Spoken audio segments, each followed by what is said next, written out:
In today's tutorial, I'm going to show you guys how to install 32-bit software on 64-bit operating systems, and also won't apply to every piece of software, but it's definitely worth a shot, and it seems like it does have success for a good number of people.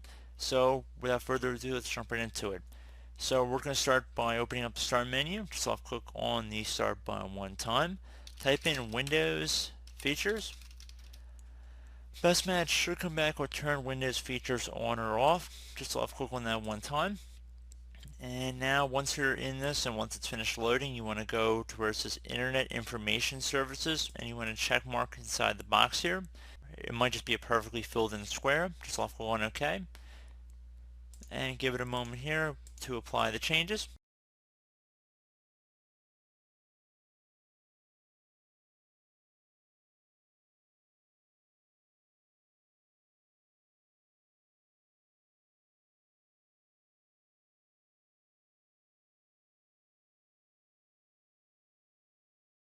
It should say Windows completed the requested changes. Left click on Close.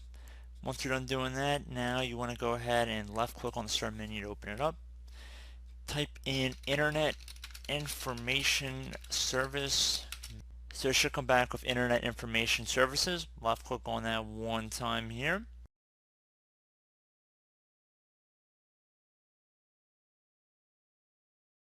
I'm going to drag this over here.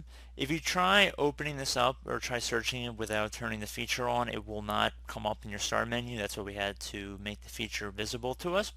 So once we have this open now, you want to go ahead and left click to expand the connection on the left side here. So just left click on the little arrow next to it.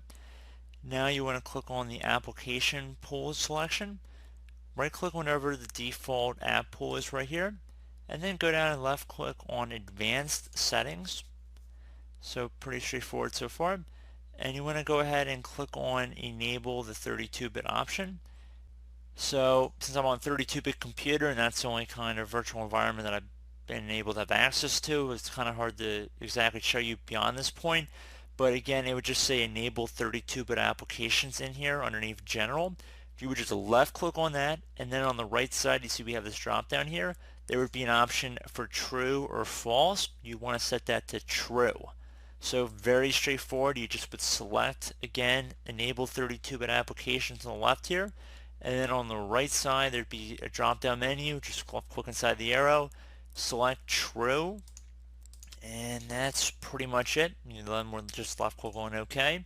Restart your computer. Hopefully this has resolved your problem and you're able to run the software you're looking to run.